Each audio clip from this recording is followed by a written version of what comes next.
Good morning children, welcome to E-classes. 15 chapter दाजू के part one हम कर चुके हैं। पार्ट 2 की तरफ हम आगे बढ़ेंगे। शॉर्ट में ये स्टोरी आपको पहले से एक्सप्लेन कर दी थी पार्ट 1 के टाइम पे, है ना, शीर्षक समझा रही थी तभी ये स्टोरी शॉर्ट में एक्सप्लेन कर दी थी। पार्ट 1 के एंड में हमने यहाँ तक किया था, ये जो पैराग्राफ है, कुछ दिनों बाद जगदीश बाबू का एकाकीपन दूर हो गया। फिर से स्टोरी जो है थोड़ी सी रिपीट कर देती हूँ तो आपको याद आ जाएगा कल वाला कितना हुआ था। कुछ दिनों बाद जगदीश बाबू का एकाकीपन दूर हो गया। एकाकीपन का मीनिंग होता है अकेलापन। अब उन्हें चौक, कैफे ही नहीं, सारा शहर अपनेपन के रंग में रंगा हुआ सा लगने लगा। अब अकेलापन तो दूर हो ही गया, साथ साथ चौक, कैफे, चौक था जहाँ चहल पहल ये रेस्टोरेंट बना हुआ था, कैफे में कॉफ़ी वगैरह पीने आते थे या नाश्ता वगैरह करने आते थे, ये सब के सब शहर जो है अपनेपन के रंग में रंगा हुआ नज़र आ रहा था। क्यों? क्योंकि उन्हें अब कोई अपना मित्र सा या छोटा भाई मिल गया था, या यूँ कहें कि एक अच्छा सा फ्रेंड मिल गया था अपनी बात शेयर करने के लिए। परंतु अब उन्हें यह बार बार दाजू कहलाना अच्छा नहीं लगता। और ये मदन था कि दूसरी टेबल से भी क्या बोलता रहता था, दाजू दाजू बोलता रहता था। मदन इधर आओ, आया दाजू। दाजू शब्द की आवृत्ति पर, आवृत्ति मतलब आवाज, ध्वनि कह सकते हैं, जगदीश बाबू के मध्यम वर्गीय संस्कार जाग उठे। मध्यम वर्गीय मतलब मिडिल क्लास फैमिली के। अब मिडिल क्लास जो होता है ना, उसे अपने स्वाभिमान की बड़ी चिंता होती है ना, तो इसीलिए कहा, क्या लिखा है, मध्यम वर्गीय संस्कार जाग उठे। उन्हें लगता है कि मेरे स्वाभिमान को बार बार क्या पहुंच रही है, चोट पहुंच रही है। क्यों? क्योंकि ये मदन जो है ना, वो दूसरी टेबल से भी कौन सा देहाती शब्द मुझे बोलता रहता है, दाजू दाजू करके। और मैं तो पढ़ा लिखा हूँ, इतने सारे लोगों के सामने मुझे इस तरह दाजू जैसा देहाती शब्द बोला जाता है, ये मुझे बिल्कुल पसंद नहीं आ रहा है ना। अपनत्व की पतली डोरी, अपनत्व मतलब अपनापन की पतली डोरी, अहम, अहम का मीनिंग होता है अहंकार, की तेज धार के आगे टिक नहीं सकी। अब देखो यहाँ पे अपनत्व की डोरी किसके लिए वर्ड यूज किया गया है, मदन के लिए, ठीक है, क्योंकि इसमें अपनापन बहुत था। और अहंकार ये शब्द किसके लिए बोला गया है, जगदीश बाबू के लिए। पढ़े लिखे हैं, स्वाभिमानी हैं, शहर से आए हैं, उन्हें लगता है कि मेरे स्वाभिमान को बार बार चोट पहुंच रही है लोगों के सामने। दाजू चाय लाऊं? चाय नहीं, लेकिन ये दाजू दाजू क्या चिल्लाते रहते हो दिन रात, किसी की प्रेस्टीज का ख्याल भी तुम्हें नहीं है। प्रेस्टीज का मीनिंग होता है इज्जत। अब ये पढ़े लिखे थे जगदीश बाबू, ऐसा वर्ड निकल गया इंग्लिश, प्रेस्टीज का मीनिंग होता है इज्जत। अब मदन तो अनपढ़ था, उसे इतना तक ख्याल नहीं था कि ये प्रेस्टीज का मीनिंग होता क्या है, लेकिन फिर भी जगदीश बाबू ने जिस लहजे में, जिस तरीके से बात की थी, उससे वह समझ चुका था कि ये प्रेस्टीज जो होता है वो उन्हें लगता है कि उनके स्वाभिमान को या उनकी इज्जत को मैंने क्या पहुँचाई है, ठेस पहुँचाई है ना। लास्ट पैराग्राफ हम करेंगे। जगदीश बाबू का मुंह क्रोध के कारण तमतमा गया। तमतमा मतलब लाल हो गया, शब्दों पर अधिकार नहीं रह सका। जब इंसान गुस्से में आता है, घमंड में आ जाता है, तब क्या बोल रहा है, कौन से शब्द उसे निकालने चाहिए, नहीं निकालने चाहिए, है ना, ये उसे ख्याल ही नहीं रहता। मदन प्रेस्टीज का अर्थ समझ भी सकेगा या नहीं, यह भी उन्हें ध्यान ही नहीं रहा, क्योंकि उन्हें पता था कि वह तो अनपढ़ है, फिर भी ध्यान नहीं रहा कि प्रेस्टीज तो अंग्रेजी भाषा का शब्द है। पर मदन बिना समझाए सब कुछ समझ गया था कि अब इनको जो मैं दाजू शब्द कह के पुकारता हूँ, अर्थात बड़े भाई, वो जगदीश बाबू को पसंद नहीं आ रहा है। मदन को जगदीश बाबू के व्यवहार से गहरी चोट बहुत लगी थी। मैनेजर से सिर दर्द का बहाना करके वह घुटनों में सर देकर कोठरी में सिसकियां भर भर रोता रहा। सिसकियां भरना मतलब जब छोटा बच्चा होता है 8-10 साल का, या मान लीजिए 7-8 साल का है, तो जब वो रोता है ना, तब रोना ख़त्म हो जाए फिर भी काफ़ी देर तक उसके मुंह से एक आवाज़ आती रहती है ना, और इस प्रकार उस शब्द को क्या कहा जाता है, रोने के तरीके को सिसकियां भर भर के रोना। उसने बहाना किया कि सिर में दर्द है, और जिस कोठरी में वह रहता था वहाँ पूरा दिन बैठा रहा। घर गांव से दूर ऐसी परिस्थिति में मदन का जगदीश बाबू के प्रति आत्मीयता प्रदर्शन स्वाभाविक ही था। वह अपने घर, अपने गांव से बिल्कुल दूर था, कोई भी अपना नहीं था। और छोटी सी 8-10 वर्ष की उम्र में हम अंदाज़ा लगा सकते हैं कि बच्चे को अपने का या अपने माता पिता का, अपने परिवार का, दादा दादी का प्यार कितना ज़रूरी है मिलना। और ऐसे में अपने परिवार का गुजरान चलाने के लिए इतनी गरीबी थी कि पिताजी ने कितना कठोरता से ये निर्णय लिया होगा कि मैं अपने 10 साल के बेटे को कहाँ भेज देता हूँ, दूर शहर में अकेलेपन में भेज देता हूँ, जहाँ पे कोई भी उसका सगा संबंधी नहीं होगा। तो जैसे ही उसे अचानक से जगदीश बाबू उसके गाँव के मिले, यहाँ उसके गांव के पास वाले गांव के मिले, तो उसे लगा कि कोई ऐसा व्यक्ति है जो मेरा अपना है। तो आत्मीयता मतलब अपनापन, प्रदर्शन मतलब दिखाना, स्वाभाविक मतलब नेचुरल था। उसे लगा, मदन को लगा कि कोई है जो मुझे अपना मिल चुका है। इसी कारण आज प्रवासी जीवन में पहली बार उसे लगा जैसे किसी ने उसे ईजा की गोदी से, ईजा वो अपनी माता को कहता था, है ना। प्रवासी जीवन का मीनिंग क्या होता है? मान लीजिए आप पढ़ लेते हैं, आपने डिग्री हासिल कर ली, पढ़ाई कंप्लीट हो गई, अब आपको अपने माता पिता से दूर जाके किसी और शहर में रहना पड़ता है जॉब करने के लिए, तो उसे क्या कहा जाता है? प्रवासी जीवन। बाबा की बाहों से, बाबा की बाहें पिताजी को बाबा कहता था। दीदी के आंचल, अपनी बड़ी दीदी के आंचल की छाया से बलपूर्वक खींच लिया हो, मतलब ये तीनों शब्द देखो किसके लिए उपयोग में लाए गए हैं? केवल जगदीश बाबू के लिए।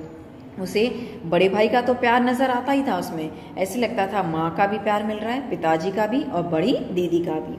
परंतु भावुकता, भावुकता मतलब इमोशनल, भावुकता स्थायी नहीं हो तो, स्थायी मतलब एक जगह टिकना। जो भावनाएं उसके मन में थी जगदीश बाबू के प्रति वो टिक नहीं सकी। जगदीश बाबू उसका अर्थ समझ नहीं सके और अहंकार में आके, गुस्से में आके उन्होंने अपशब्द बोल दिए। रो लेने पर अंतर की घुमड़ती वेदना की आंखों की, अंतर मतलब मन की, अंतर की घुमड़ती वेदना मतलब दर्द, पीड़ा, कष्ट। अंतर की घुमड़ती वेदना की आंखों की राह बाहर निकल लेने पर मनुष्य भी जो भी निश्चय करता है वो भावुक क्षणों की अपेक्षा अधिक विवेकपूर्ण होते हैं। इसका इनडायरेक्ट मीनिंग समझेंगे। क्या है इसका इनडायरेक्ट मीनिंग? जब इंसान को बहुत चोट लगती है, ठीक है, उसकी स्वाभिमान को या उसके मन को बहुत ही गहरी चोट लगती है, वो बहुत भावुक था, भावुक होकर ही तो उसने ये निर्णय लिया था कि मैं जगदीश बाबू को किस नाम से पुकारूंगा? दाजू शब्द से पुकारूंगा, क्योंकि मुझे ऐसे लगता है बड़े भाई मिल गए हैं जगदीश बाबू के रूप में। अब जब रो रहा था, पूरा दिन रोता रहा, तब क्या लिया उसने निर्णय कि आज के बाद किसी के भी साथ इतनी आत्मीयता प्रदर्शन नहीं करूंगा। तो जब इंसान इतने आंसू बहाता है, इतना रो लेता है, अब देखो एक बात कहते हैं ना, रो लेने पे मन का बोझ हल्का हो जाता है। जैसे ही आंसू आते हैं बाहर आते हैं आंखों से, तो क्या हो जाता है? दिल का बोझ हल्का हो जाता है। लगता है कि हमने अपनी बात किसी से शेयर कर ली है, भले शेयर ना करें, मुंह से ना बोले, लेकिन फिर भी रोने के बाद थोड़ा मन हल्का हो जाता है।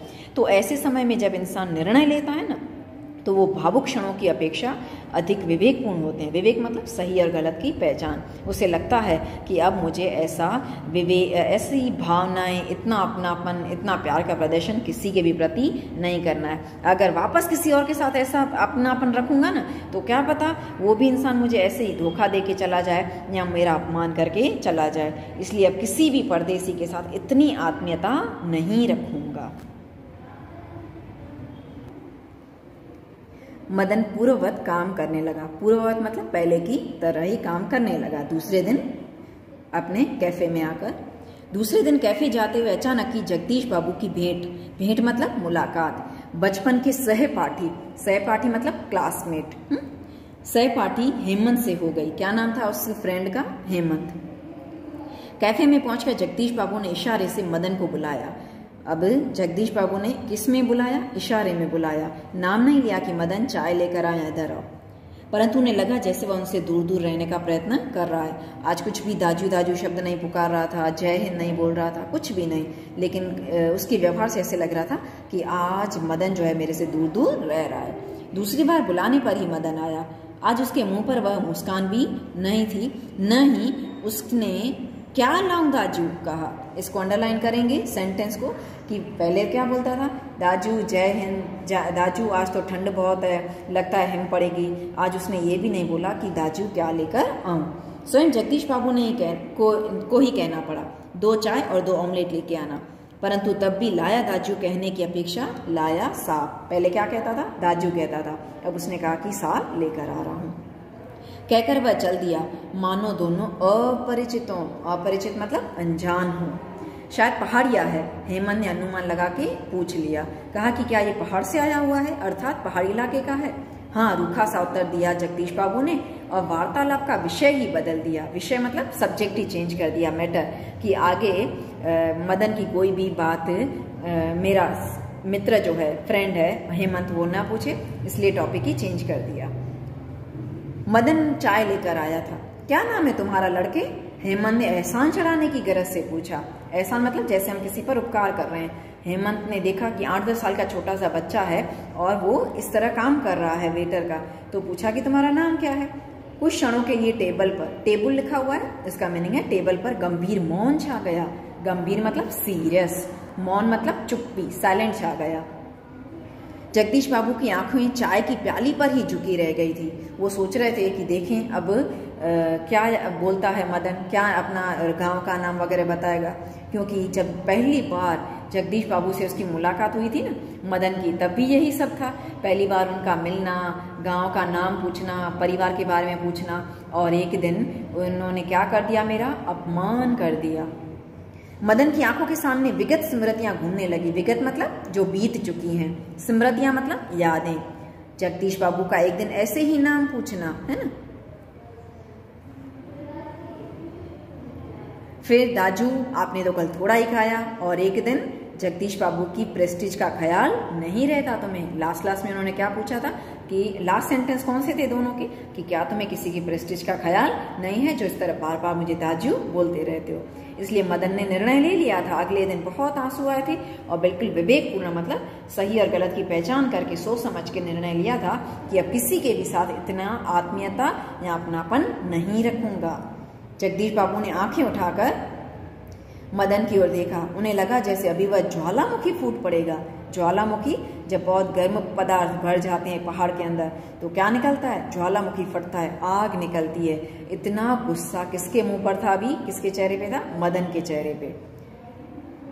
हेमंत ने आग्रह के स्वर में दोहराया, क्या नाम है तुम्हारा? फिर से रिक्वेस्ट की, तुम्हारा नाम तो बताओ। बॉय कहते हैं साहब मुझे। किसने कहा है सेंटेंस? मदन ने कहा मुझे तो सब बॉय कहते हैं। संक्षिप्त मतलब इन शॉर्ट, छोटा सा उत्तर देकर वह मुड़ गया। आवेश में उसका चेहरा लाल होकर और भी अधिक सुंदर हो गया था। जब छोटे बच्चे गुस्सा करते हैं ना तो बड़ों को गुस्सा नहीं आता, उल्टा उसे देख के और भी क्या उमड़ पड़ता है, हमारे मन में प्यार उमड़ पड़ता है ना। तो ये था चैप्टर, ये छोटी सी कहानी थी दाजू। आई होप आपको इसका इनडायरेक्ट मीनिंग अच्छे से समझ में आ चुका होगा। बाल मजदूर पर ये कहानी लिखी गई है कि छोटा बच्चा, हमारे देश में इतनी गरीबी की मात्रा है या इतनी गरीबी रेखा है कि 8-10 साल के बच्चे को अपना परिवार का गुजरान चलाने के लिए क्या करना पड़ता है, अपनी पढ़ाई, बचपन सब कुछ एक तरफ छोड़ के उसे दूर शहर, दूर गांव में जाना पड़ता है केवल पैसे कमाने के लिए, है ना। आई होप आपको स्टोरी समझ में आ चुकी होगी। जो आपको नोटबुक में लिखनी है चीज़ें वो आपको बता देती हूँ। शब्दार्थ में एक ही शब्द समूह दिया है, जनरमय। इसके बाद सही विकल्प चुनिए, ये लिखने हैं आपको, MCQ। उसके बाद एक एक वाक्य में उत्तर लिखें, ये भी लिख लेंगे आप। फिर सविस्तार उत्तर लिखें, ये भी आप कर लेंगे, चारों के चारों। इतना आपको कंप्लीट करना है, सविस्तार तक, पीछे कुछ भी दिया नहीं है। ओके, शब्द समूह में एक ही शब्द समूह है, वो लिख लेंगे, मुहावरा कुछ भी नहीं है, और मीनिंग्स नहीं लिखने, केवल शब्द समूह। ओके, आई होप आपको ये चैप्टर अच्छे से समझ में, इनडायरेक्ट मीनिंग अच्छे से समझ में आ चुका होगा। Thank you.